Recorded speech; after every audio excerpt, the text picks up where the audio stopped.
নবী করিম সাল্লাল্লাহু আলাইহি সাল্লাম বলেন আমাকে নিয়ে যাওয়া হইল। নিতে নিতে নিতে নিতে একটা জায়গায় গেলাম, ওখানে একটা সীমান্ত চিহ্নিত করার জন্য সেখানে একটা বড়ই গাছ আছে। সুবহানাল্লাহ করবো। কি গাছ? বড়ই গাছ। এই বড়ই গাছের বিবরণ দিয়ে নবীজি বলেন আমি দেখলাম এই বড়ই গাছের পাতাগুলা হাতির কানের মতো বড় বড়। সুবহানাল্লাহ। নবীজি বলেন আমি দেখলাম বড়ই ঝুলে রয়েছে, এক একটা বড়ই মটকার মতো বড় বড়। সুবহানাল্লাহ। আমি আপনাদেরকে সংক্ষিপ্ত যে বিবরণ দিলাম সব পুরাটাই সহিহ হাদিস থেকে, সহিহ হাদিসে বিবৃত বিবরণটা দিলাম।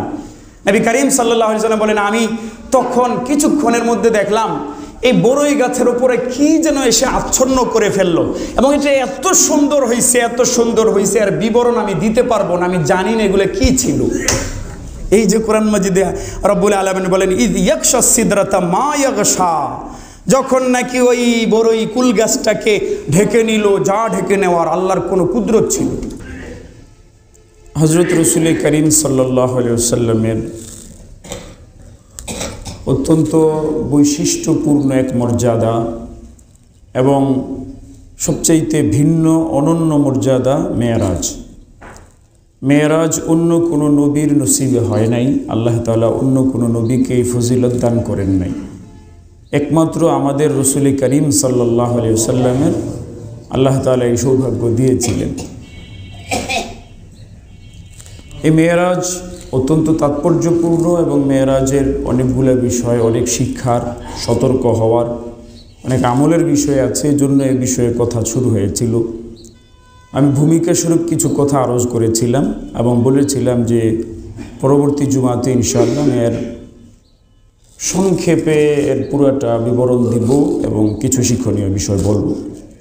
আল্লাহ তাআলা আমাদেরকে উপকারী কথা বলার, সঠিক বলার, আমল করার এবং আল্লাহ তাআলা আমাদের উপকৃত হওয়ার তৌফিক দান করেন, বলবো আমিন।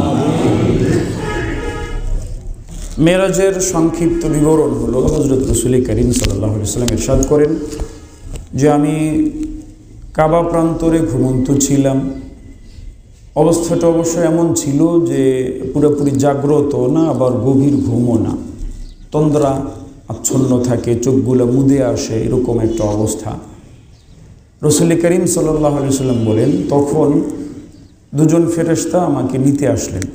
তারা আমাকে সর্বপ্রথম জমজম কূপের সামনে নিয়ে গেলেন।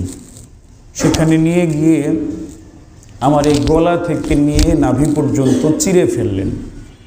চিরে ভেতর থেকে আমার কলব, অন্তর, হৃৎপিণ্ড এটাকে বের করে আনলেন। বের করে জমজমের পানি দিয়ে এটাকে ধুয়ে দিলেন।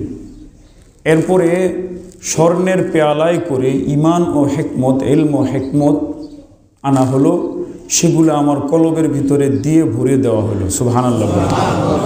নবী করিম সাল্লাল্লাহু আলাইহি ওয়াসাল্লাম বলেন এরপর সেই নূর, ঈমান এবং হিকমত দিয়ে ভরা কলব আমার আবার ভেতরে স্থাপন করা হলো এবং হযরত জিবরিল হাত বুলানোর দ্বারাই আবার আমার পেট ঠিক হয়ে গেল। সুবহানাল্লাহ।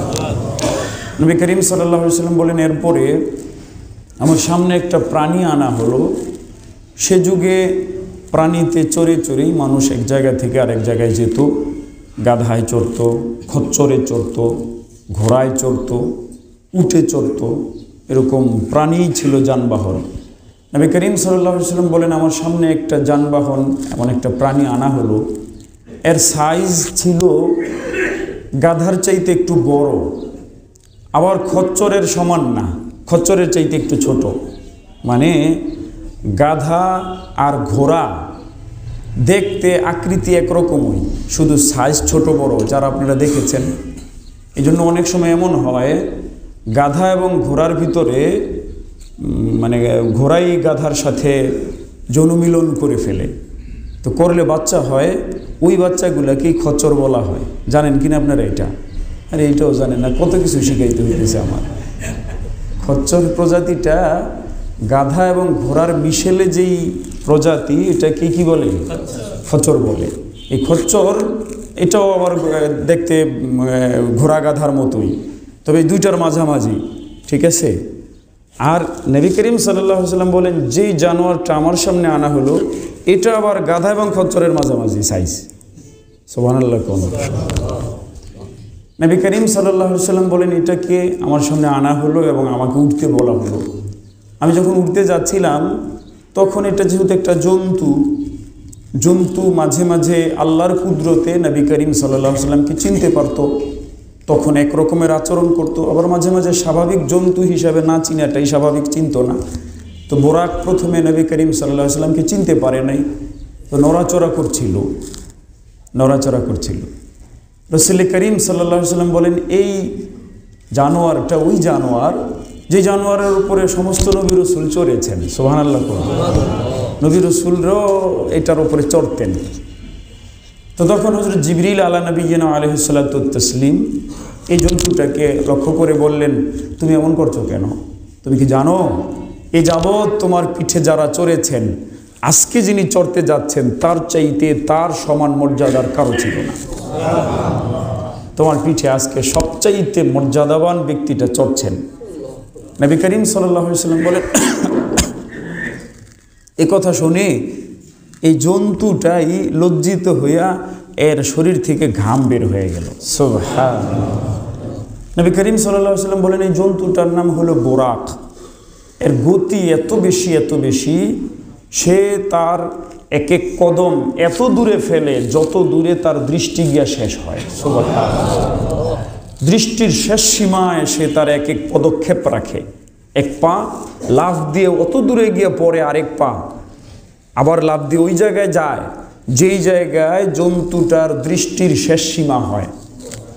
একটা জানোয়ারের নজর কত দূরে যায়, শেষ সীমায়। এত ক্ষিপ্র গতিতে, এত দ্রুত গতিতে আমাকে নিয়ে চলল। হযরত রাসূল করিম সাল্লাল্লাহু আলাইহি সাল্লাম বলেন, আমি রাস্তায় যেতে যেতে অনেক কুদরত দেখেছি। লাকাদ রাআ মিন আয়াতি রাব্বিহিল কুবরা। আল্লাহ তাআলা তার নবীর ব্যাপারে বলেন, তিনি তার রবের বড় বড় কুদরত দেখেছেন, নিদর্শন দেখেছেন, বড় বড় আল্লাহর কুদরতের চিহ্ন দেখেছেন। আবার সূরা ইসরার মধ্যে এসেছে, আল্লাহ তাআলা বললেন, নুরিয়াহু মিন আয়াতিনা। আমি সফর করিয়েছি আমার আয়াত, আমার নিদর্শন, আমার কুদরতের নিদর্শন, আমার সক্ষমতার চিহ্ন দেখানোর জন্য। সুবহানাল্লাহ। নবী করিম সাল্লাল্লাহু আলাইহি সাল্লাম বলেন, এই সফরে যেতে যেতে আমি অনেক কুদরত দেখেছি। কত কুদরত দেখেছেন? বিভিন্ন কুদরতের কথা এসেছে। একটা কুদরত শোনা, এটা খুব আশ্চর্য, তবে এটার সনদ শক্তিশালী না, কিন্তু বাস্তবতার সাথে মিলে যায়। সনদ সূত্র শক্তিশালী না, তাফসীরের কিতাবে এসেছে, কিন্তু বাস্তবতার সাথে একদম খাপ খেয়ে যায়, মিলে যায়। নবী করিম সাল্লাল্লাহু আলাইহি সাল্লাম বলেন, যখন আমি রওনা হলাম তখন রাস্তার বাম পাশে এক বুড়ি দেখলাম। বুড়ি, আমি সম্ভবত এই ঘটনা আগেও শুনিয়েছি। এক অত্যন্ত বুড়ি, খুনখুনে বুড়ি। এই বুড়ি প্রচণ্ড রকমের বুড়ি, কিন্তু সুন্দর প্রচুর। যত বুড়ি তত সুন্দর। এই বুড়ি আশ্চর্য রকমের বুড়ি, অনেক বুড়ি, কিন্তু তার গায়ে অনেক অলংকার রাজি, অনেক অলংকার। আপনারা বলেন, মানুষ বা মহিলারা যখন খুব বুড়ি হয়ে যায়, কি বেশি সুন্দর হয় না, সুন্দর কমে যায়? কিন্তু এই বুড়ি আশ্চর্য, যত বুড়ি তত সুন্দর। মহিলারা যখন বেশি বুড়ি হয়ে যায় তখন অলংকার বেশি করে পরে না কম পরে? কিন্তু এই বুড়ি খুব আশ্চর্য, যত বুড়ি তত অলংকার। নবী করিম সাল্লাল্লাহু আলাইহি সাল্লাম বলেন, এই বুড়ি আমাকে ডাকছিল, যেতে না করছিল। নবীজি বলেন, আমি হযরত জিবরিলকে জিজ্ঞেস করলাম, এই বুড়ি কে? হযরত জিবরিল বলেন, ইয়া রাসূলুল্লাহ, এটা মূলত বুড়ি না, এটা মানুষ না। আল্লাহ তাআলা আপনাকে বোঝানোর জন্য আকৃতি দিয়ে দেখাইছেন, এটা মূলত দুনিয়া। এটা মূলত কি? দুনিয়া। এই দুনিয়া বুড়ি হয়ে গেছে, কিন্তু দুনিয়া যত বুড়া হবে তত সুন্দর হবে, যত বুড়া হবে তত কি হবে? অলংকার বাইরে যাবে, দেখতে তত আকর্ষণীয় লাগবে। আমি বলেছিলাম এই ঘটনার সূত্র অত বেশি শক্তিশালী না, কিন্তু বাস্তবতার সাথে মিলে। এই যে বড় বড় অট্টালিকা আগের যুগে ছিল, এই যে বিভিন্ন রকমের কত কিছু আধুনিক প্রযুক্তি, এগুলো আগের যুগে ছিল? এই laptop, internet, wifi, Twitter, Facebook শরীফ, আরও কত রকমের কত কিছু আছে, এগুলো ছিল আগের যুগে? এই বুলেট ট্রেন, এই রকেট, এগুলো ছিল আগে? এই যে হাজারো প্রযুক্তি, এই যে জামা কাপড়ের এত প্রকার, এই যে অলংকারের এত সিস্টেম, এই যে ফার্নিচারের এত প্রকার, এই যে টাইলসের এত কালার, সুবহানাল্লাহ, কোনটা রেখা কোনটা বলবো? আগে আপনারা এত বড় বড় বাক্সের মতন রেডিও কানের কাছে লিয়ে শুনতেন, এমন একটা লম্বা আবার কি থাকতো ওইটা, কি কয় এটারে, অ্যান্টেনা, ওইটাও মাঝে মাঝে ঝিরঝির ঝিরঝির করতে, এটা এমন এমন করতে হইতো। হ্যাঁ, আর এখন কি 4,000-5,000 টাকা মোবাইল হইলে ওইটার ভিতরে বুড়া বয়সের লোক তো নিজের মাইয়ার বয়সী উলঙ্গ কিছু দেখতে পারে খুব শান্তিতে শুয়ে শুয়া। নাউজুবিল্লাহ কোন, এটা একটু খারাপ লাগলো শুনতে, কিন্তু বাস্তবতা আসেনি, বলেন না, কথা কয় না না। এটা সুফি সাহেবদের এলাকা মনে হয় না? এই এলাকায় চায়ের রেস্টুরেন্টে টিভি চলে না, আর ওই চায়ের রেস্টুরেন্টে টিভি চললেও সেখানে সূরা ইয়াসিনের তেলাওয়াত হয় সারাদিন। কি হয় এগুলা? ওই সমস্ত বুড়া লোকগুলো চা খাইতে খাইতে টিভিটার দিকে হাঁ করে তাকায় থাকতেছে এমন নারীর দিকে যেই নারী তার মেয়ের বয়সী। হ্যাঁ, এবং আপনাদের জানা মতে কোনো নাটক, কোনো সিনেমা, কোনো গানের ভিতরে একবারে হাত মোজা পা মোজা পইরা নারীরা নাচে। কেমনে নাচে? পেট বাইর কইরা, পিঠ বাইর কইরা, অর্ধ উলঙ্গ হইয়া। তো দেখেন তো কত আধুনিক হয়ে গেছে, কত প্রযুক্তি, কত যন্ত্রপাতি। আপনি দেখেন কি প্রকারের রং, কি প্রকারের, আর কি কোনটা রেখে কোনটা বলবো, আমি তো সব কিছুর নামও জানি না। এই দুনিয়া কি পরিমাণ আগাইছে প্রযুক্তিতে, আমি জানিও না কি পরিমাণের ডিজাইন হইতে পারে বিল্ডিংয়ে। আপনারা দুবাই যান, বুর্জ আল খলিফা নাম দিছে কি, বুর্জ আল খলিফা, পৃথিবীর সবচাইতে উঁচু দালান, সবচাইতে উঁচু বিল্ডিং, সবচাইতে উঁচু প্রাসাদ। এটা পুরা শরীরের ভিতরে আবার নাকি বিভিন্ন লেখা যায়, আকৃতি দেখা যায়, কত রকমের কত কিছু বানাইছে একটা আরব রাষ্ট্রে। ওই আরব রাষ্ট্রে, যেই আরব রাষ্ট্রগুলাতে মুহাম্মদুর রাসূলুল্লাহ সাল্লাল্লাহু আলাইহি ওয়াসাল্লাম এসেছিলেন, ওই আরবদের মধ্যে, যেই আরবদের মধ্যে হযরত আবু বকর, ওমর, ওসমান ছিলেন, হযরত আলী ছিলেন, যাদের নাম শুনলে কাফেরদের ভিতরে কাঁপুনি শুরু হয়ে যেত, ওই আরবরা এখন এগুলা বানাইতেছে। খ্রিস্টানরা, ইহুদিরা, ইসলামের শত্রুরা বানায় বড় বড় অস্ত্র, আর এই ঘরের গরুরা বানায় বড় বড় বেশ্যাখানা। এই যে বুর্জ আল খলিফা যেটা বললাম না, এটা একটা আধুনিক বেশ্যাখানা, এটা একটা আধুনিক পতিতালয়। এখানে ইউরোপ আমেরিকার ধনকুবের যেগুলা, ইউরোপ আমেরিকার ধনী মানুষ যেগুলা, কাফের মুশরিক যেগুলা, এগুলাই এই জায়গায় আসে জিনা করার জন্য। কি আধুনিক এগুলার, এটার বিবরণ নিয়ে ইউটিউব শরীফে বিশাল বড় ভিডিও আছে। এটার মধ্যে খালি আছে কি কি, সুইমিং পুল আছে, এটা আছে, সেটা আছে, ইত্যাদি ইত্যাদি। একটা প্রশ্ন, হুজুর এই যে পতিতালয়ের নাম কইলেন মসজিদের মধ্যে, এটা আবার সমস্যা না? মসজিদে এরকম খারাপ জিনিসের নাম নেওয়া যায়নি, এটা অনেক মানুষের সন্দেহ। নামাজের ভিতরেও জিনার নাম লওয়া যায়। কি লওয়া যায়? এটা আবার কেমন কথা কইলেন হুজুর? কোরআন মাজিদে আয়াত আছে, আয-যানিয়াতু ওয়াজ-যানি ফাজলিদু কুল্লা ওয়াহিদিন মিনহুমা মিআতা জালদা। জিনাকারিনী নারী এবং জিনাকারী পুরুষ, এদের প্রত্যেকরে বেত্রাঘাত করো। তো এই যে বেত্রাঘাত করার কথা যে আছে, এই আয়াত পড়লে কি নামাজ হইব না? না ভেঙে যাব? ভেঙে যাব নি? এটা অনেক মানুষ বুঝে না, এই জন্য এটা বলে দিলাম। যা হোক, এই যে প্রযুক্তি এত আধুনিক হয়েছে, এগিয়ে গেছে, আমি এই কথাটা বুঝাইতে চাচ্ছি যে এই যে বিবরণটা তাফসীরের, নবী করিম সাল্লাল্লাহু আলাইহি সাল্লাম দেখলেন অনেক বুড়ি খুনে কিন্তু সুন্দর প্রচুর। এটা মিলে যায়। দুনিয়া বুড়ি হয়ে গেছে কিন্তু সৌন্দর্য বেড়ে গেছে। এই প্রযুক্তি, দুনিয়ার সৌন্দর্য, এগুলার পিছনে পড়ে অনেক মানুষ নিজের দিন ও ঈমান খুয়ায় ফেলতে পারে, খুয়ায় ফেলে। নবী করিম সাল্লাল্লাহু আলাইহি সাল্লাম বলেন, আমি আরও গেলাম, এক জায়গায় গিয়ে দেখলাম লাল বালুর টিলা। কিসের টিলা? লাল বালুর টিলা। নবী করিম সাল্লাল্লাহু আলাইহি সাল্লাম বলেন, লাল বালুর টিলার কাছেই আমি দেখলাম হযরত মুসা আলা নবিয়িনা ওয়া আলাইহিস সালাতু ওয়াত তাসলিমের কবর। সুবহানাল্লাহ। মুসলিম শরীফের হাদিস, এটা মুসলিম শরীফের হাদিস, 2372 নম্বর হাদিস, 2372 নম্বর হাদিস। হযরত রাসূল করিম সাল্লাল্লাহু আলাইহি সাল্লাম বলেন, আমি মুসা নবীকে দেখলাম কবরের ভেতরে, ওহুয়া কাইমুন ইউসাল্লি ফি কবরি, তিনি তার কবরের ভিতরে দাঁড়ায় দাঁড়ায় নামাজ পড়তেছেন। সুবহানাল্লাহ, সুবহানাল্লাহ, সুবহানাল্লাহ। কুদরত দেখেছেন। বাকি মুহাদ্দিসিন কিরাম, উলামায়ে কিরামের ব্যাখ্যা করেছেন, কবরের জগতে আম্বিয়া আলাইহিমুস সালাম যে ইবাদত বন্দিগি করেন, এগুলো দুনিয়ার এবাদত বন্দিগি যেগুলো, ওগুলোকে বলা হয় তাকলিফি। এই তাকলিফি এবাদত বন্দিগি না। তাকলিফি মানে কি? তাকলিফি মানে হলো আল্লাহর পক্ষ থেকে ফরজ করে দেওয়া, দায়িত্বপ্রাপ্ত হওয়া, দায়িত্ব হিসাবে পালন করা, আল্লাহর হুকুম হিসাবে পালন করা, এটাকে বলে তাকলিফ। কি বলা হয় এটাকে? তাকলিফ। আল্লাহ কোরআন মাজিদে বলেছেন, লা ইউকাল্লিফুল্লাহু নাফসান ইল্লা বুসআহা। আল্লাহ তাআলা কোনো ব্যক্তিকে তার সামর্থ্যের বাইরে তাকলিফ দেন না, তার সামর্থ্যের বাইরে দায়িত্ব দেন না। তো কবর জগতে যেই বন্দিগি আম্বিয়া আলাইহিমুসসালাম করেন অথবা কোনো নেককার বান্দা করতে পারে, তো সেটা দুনিয়ার দায়িত্বপ্রাপ্ত বন্দিগি না, সেটা হলো তালাজ্জুজ। সেটাকে কি বলে? তালাজ্জুজ। তালাজ্জুজ মানে একটা মানুষ বড় একটা বাড়ি করলে তার তৃপ্তি লাগে, সুন্দর একটা বউ বিয়া করতে পারলে তৃপ্তি লাগে, একদম চাঁদের টুকরার মতো কয়েকটা বাচ্চা হয়ে গেলে তৃপ্তি লাগে, বাচ্চার মুখটার ভিতরে চুমা দিলে একটা তৃপ্তি লাগে, বাচ্চার রেশম কোমলের মতো হাত আর পাওগুলাকে গালের সাথে ডলতে একটা মজা লাগে, লাগে কি না? এটাকে বলে তালাজ্জুজ। এটা কি বলে বলেন না?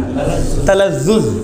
আম্বিয়া আলাইহিমুসসালাম যারা আল্লাহর নেককার বান্দা, তারা যেইভাবে এই দুনিয়াবি বিষয়গুলোর মাধ্যমে যেমন মানুষের আনন্দ পায় তারাও পান, তারা আরো অতিরিক্ত আনন্দ পান মালিকের জন্য বন্দিগি করলে। সুবহানাল্লাহ। নামাজ পড়তে তাদের মজা লাগে। নবী করিম সাল্লাল্লাহু আলাইহি ওয়াসাল্লাম হাদিসে পাকে বলেছেন, জুইলাত খুররাতু আইনি ফিস সালাহ। আমার চক্ষুর শীতলতা আল্লাহ তাআলা দিয়েছেন সালাতের মধ্যে, নামাজের মধ্যে। সুবহানাল্লাহ। নবী করিম সাল্লাল্লাহু আলাইহি ওয়াসাল্লাম বলেন, আমি দেখলাম হযরত মুসা আলা নবিয়িনা আলাইহিস সালাতু তাসলিম তার কবরে সালাত আদায় করছেন, নামাজ পড়ছেন দাঁড়ায় দাঁড়ায়।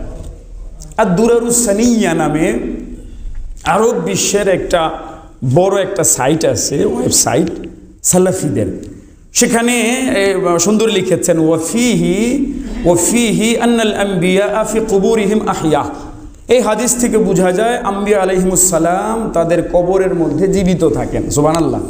এটা আহলুস সুন্নাত ওয়াল জামাতের একটা আকীদা। সমস্ত নবীগণ তাদের কবরে জীবিত। কিছু কিছু ভাইয়েরা এই কথাটা বুঝে না, আর বলে কবরে নবীগণ জীবিত থাকবেন কেন? কবরে নবীগণ মৃত। হ্যাঁ, বলে যা না, এক ধরনের জীবিত তো সবাই আছে, যে রুহের মধ্যে যে আযাব গজব হয় সমস্ত মানুষেরই হয়। কিন্তু বলেন এই যে আলাদা করে নবীদের ব্যাপারে আবার হাদিসেও নবী করিম সাল্লাল্লাহু আলাইহি ওয়াসাল্লাম বলেন, আল আম্বিয়াউ আহইয়াউন ফি কুবুরিহিম ইউসাল্লুন। নবীগণ তাদের কবরে জীবিত থাকেন, নামাজ পড়েন। এই যে কথাটা ভিন্নভাবে বলা, তাহলে আর মর্যাদা রইল কি ভিন্নভাবে বলার? সাধারণ মানুষের মতো রুহের জগৎ বারজাখি জগতে সাধারণ মানুষটা যেমনি জীবিত থাকে, আম্বিয়া আলাইহিমুসসালামও যদি সেম ওইভাবেই হন, তো আম্বিয়া আর সাধারণ মানুষের মধ্যে কোনো তফাৎ থাকে? আম্বিয়া আলাইহিসসালাম জীবিত কবরে। রাসূল করিম সাল্লাল্লাহু আলাইহি ওয়াসাল্লাম বলেন, আমি সামনে আরও গিয়েছি, যেতে যেতে বাইতুল মুকাদ্দাসে গেলাম। হযরত জিবরিল আমাকে নামায়া বোরাককে নিয়ে বাইতুল মুকাদ্দাসের ওই দেয়াল, যেই দেয়ালে সমস্ত নবীদের ক্ষেত্রে এনে এনে জানোয়ার বাঁধা হইতো, বাহন বাঁধা হইতো, সেখানে আঙুল দিয়ে ছিদ্র করে বাহনটাকে বাঁধলেন। নবী করিম সাল্লাল্লাহু আলাইহি ওয়াসাল্লাম বলেন, আমি আর ভেতরে 2 রাকাত সালাত পড়েছি, নামাজ পড়েছি। এরপরে নবী করিম সাল্লাল্লাহু আলাইহি ওয়াসাল্লামকে এক কুদরতি সিঁড়ির মাধ্যমে ঊর্ধ্ব আকাশে সফর করানো শুরু হলো। এই যে এতটুকু যে রাস্তা ছিল বাইতুল মুকাদ্দাস পর্যন্ত, এই রাস্তা বা এই সফরটাকে ইসলামের পরিভাষায় বলা হয় ইসরা। কি বলা হয়? হামজা আলিফ সিন র আলিফ হামজা, ইসরাউন। ইসরাউন শব্দের শাব্দিক অর্থ হলো রাত্রির বেলা ভ্রমণ করা, রাত্রিকালীন ভ্রমণ। রাসূল করিম সাল্লাল্লাহু আলাইহি ওয়াসাল্লামকে বাইতুল হারাম থেকে বাইতুল মুকাদ্দাস পর্যন্ত যে সফরটা আল্লাহ পাক করিয়েছিলেন, এটা যেহেতু রাত্রির বেলা ছিল, এই জন্য এটাকে ইসরা বলা হয়। ইসরা। এই ইসরা নামে কোরআন মাজিদে আসতে একটা সূরা আছে 15 পারায়, গত জুমায় যেটা বলেছি। এরপরে এখান থেকে নবী করিম সাল্লাল্লাহু আলাইহি ওয়াসাল্লামকে কুদরতি এক সিঁড়ির মাধ্যমে আল্লাহ পাক এক সিঁড়ির মাধ্যমে তাকে উঠাইছেন। সিঁড়িকে আরবিতে মেরাজ বলা হয়। সিঁড়িতে আরবিতে কি বলে? মেরাজ। এই জন্য ওই সফরটাকে মেরাজ বলা হয়। তো সফরের মূলত 2টা ভাগ, তবে সহজে বোঝার জন্য মেরাজ বলতে পুরাটাকেই বোঝানো হয়। মেরাজ বলতে পুরাটাকেই বোঝানো। নবী করিম সাল্লাল্লাহু আলাইহি ওয়াসাল্লাম বলেন, আমাকে নিয়ে প্রথম আসমানের কাছে যাওয়া হলো। সেখানে গিয়ে হযরত জিবরিল প্রথম আসমানের গেটের যেই ফেরেশতা থাকেন নিয়োজিত, তার কাছে অনুমতি চাইলেন, আমরা ভেতরে প্রবেশ করতে চাই। ফেরেশতা জিজ্ঞেস করলেন, মান আনতা, আপনি কে? হযরত জিবরিল বলেন আনা জিবরিল, আমি জিবরিল। ওমান মাআকা, আপনার সাথে কে আছেন? হযরত জিবরিল বলেন মুহাম্মাদুর রাসূলুল্লাহ সাল্লাল্লাহু আলাইহি ওয়াসাল্লাম, আমার সাথে মুহাম্মদ সাল্লাল্লাহু আলাইহি ওয়াসাল্লাম এসেছেন। ফেরেশতা রিপিট জিজ্ঞেস করে উরসিলা ইলাই, আপনারে কি তার কাছে পাঠানো হয়েছে নিয়ে আসার জন্য? সুবহানাল্লাহ বলেন না। দায়িত্বশীল ফেরেশতারা, এতটা দায়িত্বশীল, ওই যে কোরআন মাজিদ আল্লাহ তাআলা বলেছেন লা ইয়াসুনাল্লাহা মা আমারাহুম ওয়া ইয়াফআলুনা মা ইউমারুন। ফেরেশতারা এত দায়িত্বশীল, আল্লাহ যা তাদেরকে হুকুম দিয়েছেন সামান্য পরিমাণের ব্যতিক্রম করেন না। ওয়া ইয়াফআলুনা মা ইউমারুন, আল্লাহ যা হুকুম করেন তাদের প্রতি যা আদেশ হয় পুরা পালন করেন। একটু মোবাইলগুলো বন্ধ থাকলে ভালো হবে ইনশাআল্লাহ। ফেরেশতারা জিজ্ঞেস করলেন না উরসিলা ইলাই, তার কাছে কি আপনাকে পাঠানো হয়েছে নিয়ে আসার জন্য? হযরত জিবরিল বললেন নাম। তখন ফেরেশতারা দরজা খুলে দিয়ে বলছেন মারহাবান ওয়া আহলান বিকুম, আপনাদেরকে শুভেচ্ছা জানাচ্ছি। সুবহানাল্লাহ। নবী করিম সাল্লাল্লাহু আলাইহি ওয়াসাল্লাম বলেন আমি প্রথম আসমানে গেলাম, যাওয়ার পরে যাবতীয় ফেরেশতারা শুভেচ্ছা জানাচ্ছেন। ওই সময় আমি দেখলাম একটা বুড়া মানুষ দেখা যাচ্ছে। এই বুড়া মানুষটা আশ্চর্য, ডান দিকে একবার তাকায় হাসে, আবার বাম দিকে একবার তাকায় কাঁদতে থাকে। হায়, এটা কেমন দৃশ্য! বুড়া মানুষ কাঁদতে থাকলে কেমন লাগে? একবার ডান দিকে তাকান তো হাসতে থাকেন, আবার নিজের বাম দিকে তাকান তো কাঁদতে থাকেন। নবী করিম সাল্লাল্লাহু আলাইহি ওয়াসাল্লাম বলেন আমি জিবরিলকে জিজ্ঞেস করলাম ইনি কে? হযরত জিবরিল বলেন আপনার বাবা আদম, যান সালাম করেন। সুবহানাল্লাহ। নবী করিম সাল্লাল্লাহু আলাইহি ওয়াসাল্লাম বলেন আমি গিয়ে সালাম দিয়েছি। সালাম দেওয়ার পরে তিনি ফারাদ্দা আলাই, আমার জবাব দিয়েছেন। জবাব দিয়ে বলতেছেন মারহাবান বিক ওয়া আহলান বিক, মারহাবান বিল ইবনে সালেহ ওয়ান নবিয়্যিস সালেহ, আমার নেককার সন্তান, আমার নেককার নবীকে আমি মারহাবা জানাচ্ছি। সুবহানাল্লাহ। নবী করিম সাল্লাল্লাহু আলাইহি ওয়াসাল্লাম বলেন আমি ফের জিজ্ঞেস করলাম জিবরিলকে যে আব্বাজান এমন করে কেন? একবার ডান দিকে তাকায় হাসে, বাম দিকে তাকায় কান্দে, এটা কেন করেন? হযরত জিবরিল বলেন ইয়া রাসূলুল্লাহ, আল্লাহ তাআলা তাকে এই জিনিসটা করাচ্ছেন। যখন তিনি ডান দিকে তাকান তার ওই সমস্ত সন্তানগুলোকে দেখানো হয় যারা জান্নাতি হবে। তো বাবা নিজের জান্নাতি সন্তানদেরকে দেখলে, তাদের সংবাদ পাইলে তিনি খুশি হইতে থাকেন। আবার যখন বাম দিকে তাকান তো ওই সমস্ত বনি আদমকে দেখানো হয়, ওই সমস্ত বনি আদমের ব্যাপারে জানানো হয় যারা জাহান্নামে যাবে। বাবা তো বরদাস্ত করতে পারে না আমার সন্তান জাহান্নামে যাবে, তো কাঁদতে থাকে। আল্লাহ আমাদের সবাইকে যেন হযরত আদমের ডান দিকের সন্তান বানায় দেন, আমিন। আল্লাহ তাআলা আমাদের সবাইকে যেন জাহান্নাম থেকে বাঁচায় দেন, আমিন। জাহান্নাম থেকে যেন আল্লাহ বাঁচায় দেন।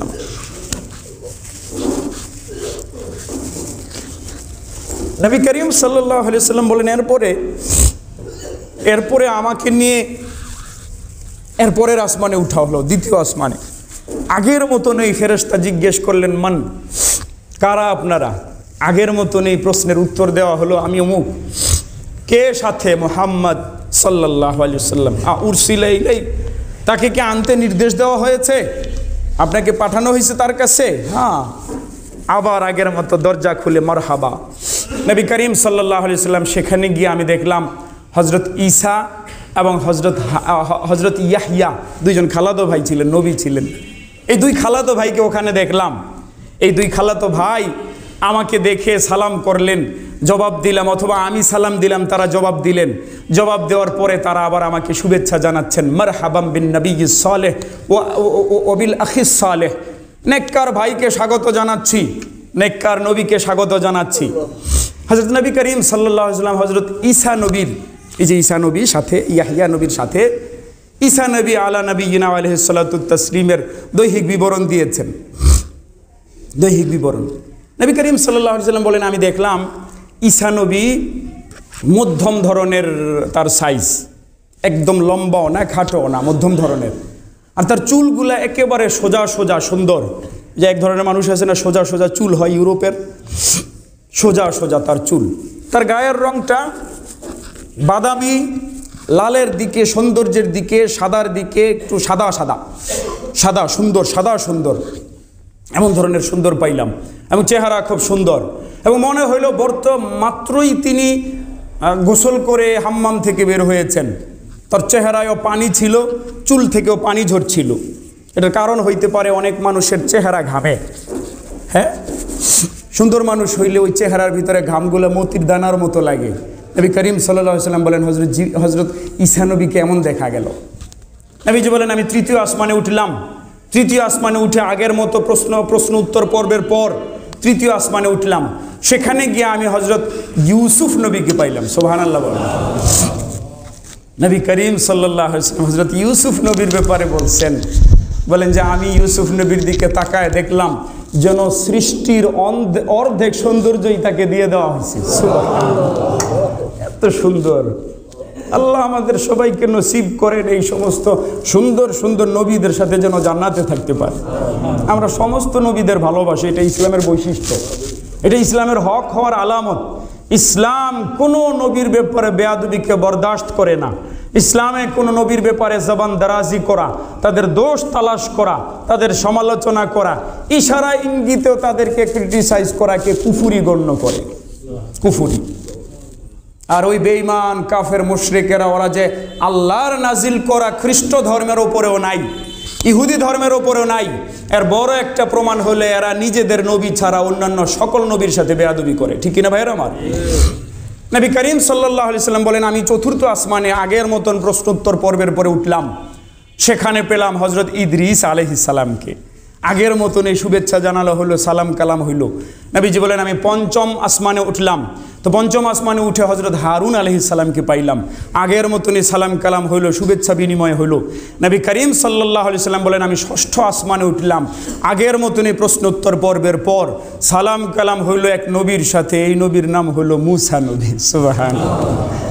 নবীজি বলেন, মুসা নবীকে দেখলাম লম্বা বেশ, মাশাআল্লাহ, কি ভালো লম্বা ধরনের।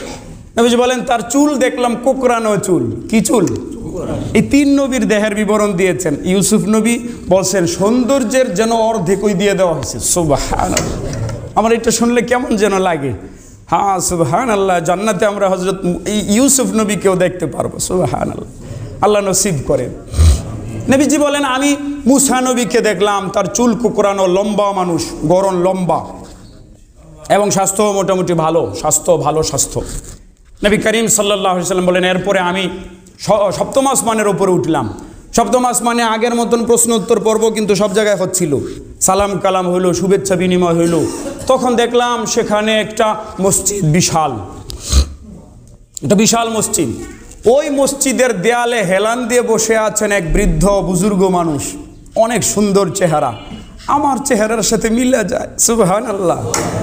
নবী বলেন, আমার চেহারা তার সাথে মিল।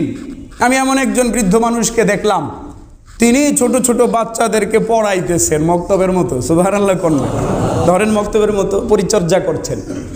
হযরত জিবরিল বলেন, ইয়া রাসূলুল্লাহ, আপনার বাবা ইব্রাহিম। সুবহানাল্লাহ, আপনার দাদা ইব্রাহিম। নবীজি বলেন, আমি গেছি, আমাকে পাওয়ার পর ওই যে আগের মতন মারহাবাম বিল ইবনে সালেহ, আমার নেককার সন্তানকে আমি স্বাগত জানাচ্ছি, ওয়ান নবী সালেহ, এবং আমি নেককার নবীকে স্বাগত জানাচ্ছি। নবী করিম সাল্লাল্লাহু আলাইহি সাল্লাম বলেন, আমি জিজ্ঞেস করলাম, এই বাচ্চারা কারা? এই বাচ্চারা তারা যারা মুসলমানদের সন্তান নাবালেগ অবস্থায় মরে যায়, হযরত ইব্রাহিম এবং তার বিবি তাদেরকে লালন পালন করতে থাকেন। সুবহানাল্লাহ, সুবহানাল্লাহ। এই জন্য যাদের বাচ্চা কাচ্চা নাবালেগ অবস্থায় মরে যায়, এরা বুক চাপড়ায় চাপড়ায় কাঁদতে থাকবে, ঠিক না? বুক চাপড়ায় কাঁদবে? কাঁদা ঠিক হবে? আল্লাহ তাআলা তাদের জন্য কি সুন্দর ব্যবস্থা রাখছেন, ধৈর্য ধারণ করবে। আল্লাহ আমাকে পরীক্ষা নিচ্ছেন, আমার এমন ছোট্ট একটা বাচ্চা দিচ্ছেন, দেখলে দুঃখ কষ্ট ভুলে যাইতাম, আবার আল্লাহ নিয়ে নিচ্ছেন। হ্যাঁ, চোখ কাঁদতে থাকবে, দিল ব্যথায় আক্রান্ত হয়ে যাবে, কিন্তু মুখ দিয়ে আমরা সে শব্দই বলবো যেটা আমাদের রব খুশি হন। নবীজির কথা এটা, নবীজির কথা, ইন্নাল আইনা তাদমা, ইন্নাল আইনা লা তাদমা, চক্ষু থেকে তো অশ্রু ঝরবেই, অন্তর তো বিগলিত হবেই, তবে আমরা সেটাই বলবো, ওয়ালা নাকুলু ইল্লা মা ইয়ারদা বিহি রাব্বুনা, আমরা শুধুমাত্র সেটাই বলবো যেটা আমাদের রব সন্তুষ্ট হন। আমাদের রব অসন্তুষ্ট হন এমন কিছু কথাই আমরা বলবো না। অনেক মূর্খ মানুষ কয় না, আল্লাহ আমার সন্তানটারই চোখে দেখলো, নাউজুবিল্লাহ, হ্যাঁ আমি এখন কি করবো, লো এটা লো সেটা লো, এমন কাম চাপড়ায়, বুক চাপড়ায়, গাইয়া গাইয়া। অনেক মহিলা এমন করে, বরং বেশিরভাগ মহিলাই। আশ্চর্য কথা হইলে এই মহিলাগুলা আগে কিন্তু কোনো দিন সুর দিয়া কথা কইতো না, কেমন যেন বক্তাগো মতো আছে না, যে সুরেলা ভক্তাগুলা এই ভক্তাদের মতনে হ্যাঁ এলো মরলো লো আমারে কালকে আসতে কইছিল লো বলে কয় না আপনাকে দিকে আমাকে এদিকে কয় আপনাকে দিকে তো একটু শিক্ষিত মানুষ বেশি সুফি সাহেব এই জন্য এদিকে কয় না কয় এটা বড় হারাম কথাগুলা বলে হারাম কাজ নবী করিম সাল্লাল্লাহু আলাইহি ওয়াসাল্লাম বলেন লাইসা মিন্না এটা বুখারীর হাদিস নবীজি বলেন ওই সমস্ত লোকগুলো আমার উম্মতের অন্তর্ভুক্ত না মান দরাবাল খুদুদ যারা গালে চাপড়াইতে থাকে তো গালে যেহেতু নবীজি চাপড়াইতে নিষেধ করছেন বুকে মনে হয় চাপড়ান যাবে নাকি একটা উদাহরণ বলছেন ওই জমানার মানুষ গালে চাপড়াইতো কেউ যদি পিছনে চাপড়াইতে থাকে তাহলে কি জায়েজ হয়ে যাব একই কথা নবী করিম সাল্লাল্লাহু আলাইহি ওয়াসাল্লাম বলেন তারা আমার উম্মতের অন্তর্ভুক্ত না যারা গাল চাপড়াইতে থাকে নাম দরাবাল খুদুদ ও শাক্কাল জুয়ুব এবং জামা কাপড় টেনে ছিঁড়ে ফেলে ও দাআ বিদাওয়াল জাহিলিয়া এবং জাহেল মূর্খ এবং জাহিলি যুগের আচার আচরণ করতে থাকে কান্নাকাটি চিল্লাফাল্লা করতে থাকে এরা আমার উম্মতের অন্তর্ভুক্ত না এগুলো শিক্ষা দিতে হবে ঘরের নারীদেরকে ইনশাআল্লাহ বলেন ওসিয়ত করে যেতে হবে এমনকি নবী করিম সাল্লাল্লাহু আলাইহি ওয়াসাল্লাম বলেন ইন্নাল মাইয়িতা লা ইউআযাবু ফি কবরিহি বিবুকাই আহলিহি আলাইহি নবী করিম এটা সহিহ হাদিস নবী করিম সাল্লাল্লাহু আলাইহি ওয়াসাল্লাম বলেন ব্যক্তির পরিবার যে তার জন্য কান্নাকাটি করে এই ক্ষেত্রে ব্যক্তি যদি শিক্ষা দিয়ে না যায় তাহলে এই ব্যক্তির নিজেরও কবরের ভিতরে তার পরিবারের কান্না মাতম বিলাপের কারণে আযাব হয় নাউজুবিল্লাহ কর কঠোরভাবে নিষেধ করে যেতে হবে সাবধান আমার মৃত্যুর পরে কান্না করতে পারবা না করলে আমার কবরে আযাব হবে আমি এটা রাজি না তোমরা কখনোই কান্নাকাটি করবা না অনেক সমাজে এমন আছে এত মূর্খ মারা যাওয়ার পরে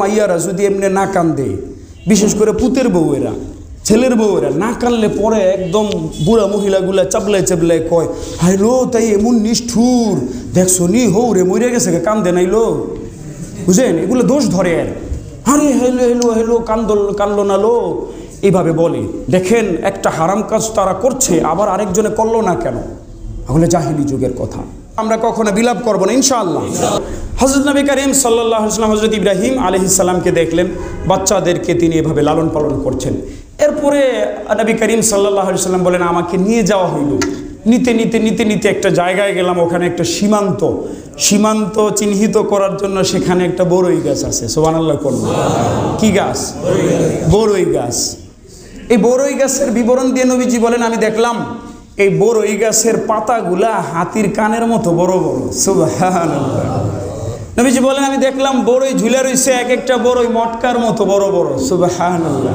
আমি আপনাদেরকে সংক্ষিপ্ত যে বিবরণ দিলাম সব পুরোটাই সহিহ হাদিস থেকে সহিহ হাদিসে বিবৃত বিবরণটা দিলাম নবী করিম সাল্লাল্লাহু আলাইহি ওয়াসাল্লাম বলেন আমি তখন কিছুক্ষণের মধ্যে দেখলাম এই বড়ই গাছের উপরে কি যেন এসে আচ্ছন্ন করে ফেললো এবং এটা এত সুন্দর হয়েছে আর বিবরণ আমি দিতে পারবো না আমি জানি না এগুলো কি ছিল এই যে কোরআন মাজিদে রব্বুল আলামিন বলেন ইয ইয়াকশা সিদরাতা মা ইয়াগশা যখন নাকি ওই বড়ই কুল গাছটাকে ঢেকে নিল যা ঢেকে নেওয়ার আল্লাহর কোনো কুদরত ছিল নবী করিম সাল্লাল্লাহু আলাইহি ওয়াসাল্লাম বলেন এরপরেও আমি আবার সামনে চলেছি কতটুক পর্যন্ত ওলামায়ে কেরামের মধ্যে খোদ সাহাবায়ে কেরামের মধ্যে মতানৈক্য হয়ে গেছে আল্লাহরে দেখছেন না দেখেন না কি আশয় বিষয় আমার এখানে একটা সোজা কথা হইল আল্লাহ তাআলা তার নবীকে তা দেখাইছেন ওই পর্যন্ত নিয়ে গেছেন যেই পর্যন্ত তার ইচ্ছা আমার কোনো সমস্যা আছে না বাস আমার ঈমান আনি যে নবী করিম সাল্লাল্লাহু আলাইহি ওয়াসাল্লামকে আল্লাহ যে পর্যন্ত নিতে চাইছেন নিয়ে গেছেন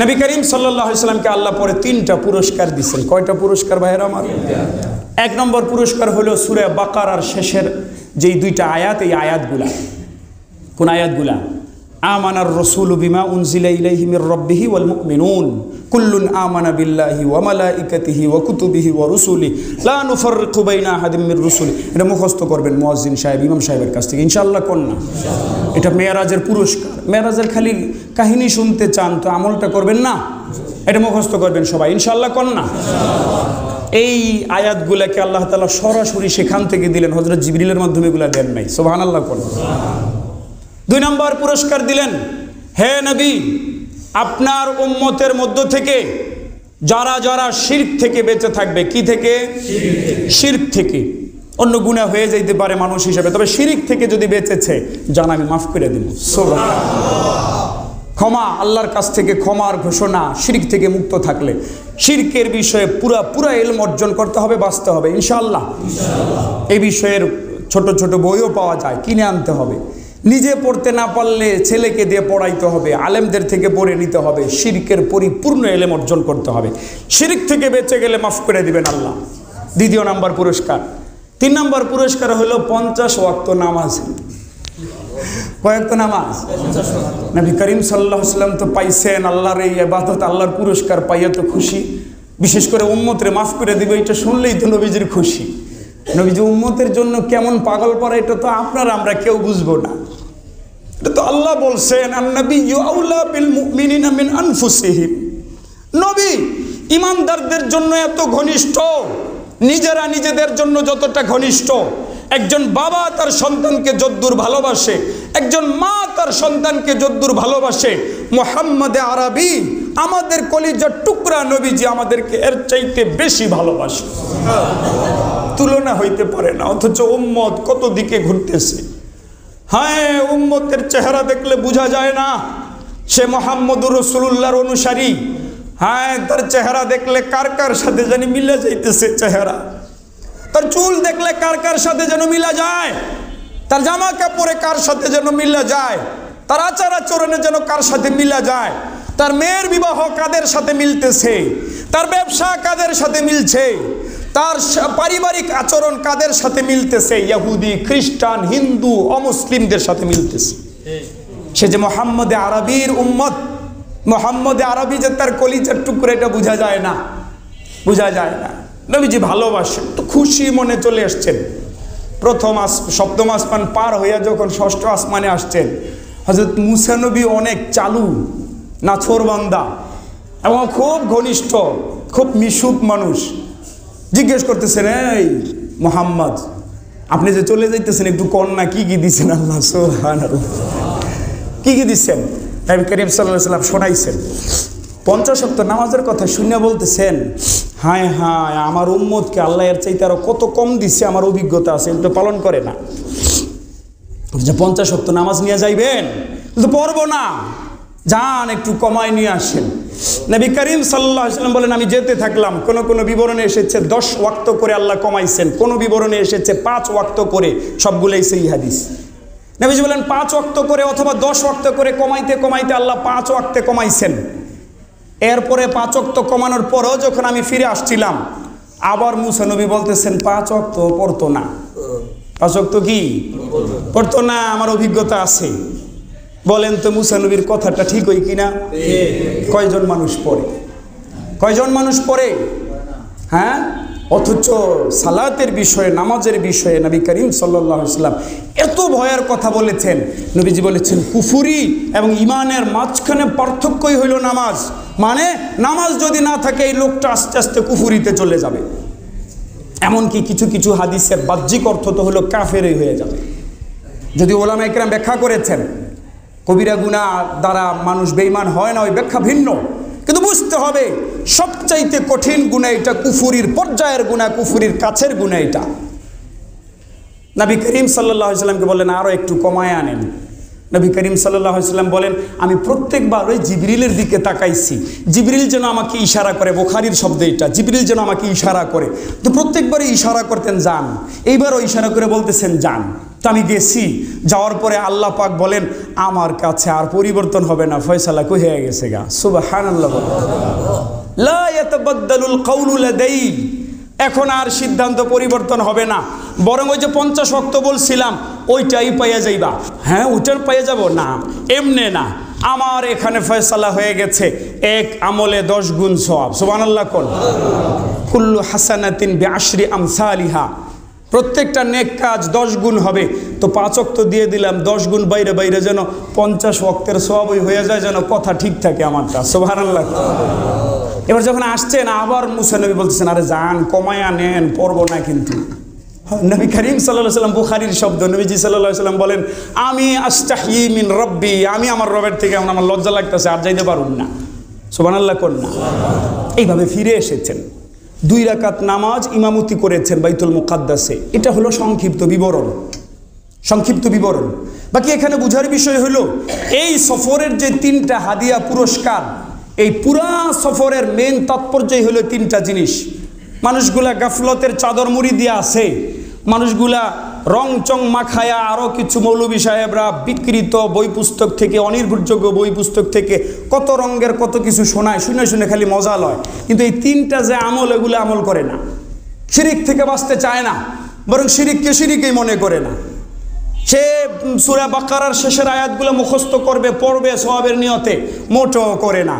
আর নামাজ তো মনে হয় ছুটি পাইয়া গেছে, বরং ভণ্ডগুলো তো কথা বাইর করছে যে এবাদত নাকি সবার জন্য লাগে না, যারা শরীয়ত করে এদের এবাদত লাগে, আর যারা মারেফাত করে এদের আর করা লাগে না, কারণ এরা মরার পথে গেছে গা। কই গেছে গা? মরার পথে গেছে গা, মারেফতে। এদের নাকি এবাদত লাগে না, এবাদত নামাজ এগুলোর পরেই না। তো এই 3টা হলো এই সফরের মূল তাৎপর্য। সালাতের প্রতি গুরুত্ব, নামাজের প্রতি গুরুত্ব, নামাজের প্রতি যত্নবান হওয়া। যদি এই মাসের এই আলোচনা থেকে আপনি আলোচনা করতে চান, করাইতে চান, তো মেইন মেসেজ, আসল বার্তা যেন এটা হয় সালাতের গুরুত্ব, সালাতের গুরুত্ব, নামাজের গুরুত্ব। আল্লাহ আমাদের সবাইকে আমল করার তৌফিক দান করেন। এই সফরে জান্নাত জাহান্নাম দেখেছেন, সেখানে বিভিন্ন পাপের শাস্তি দেখেছেন, এটাও গুরুত্বপূর্ণ। এটা ইনশাআল্লাহ আগামী জুমায় শোনাবো, যাতে ওই পাপগুলো থেকে আমরা বাঁচতে পারি। আল্লাহ তাআলা কবুল করেন, তৌফিক দান করেন, আমিন।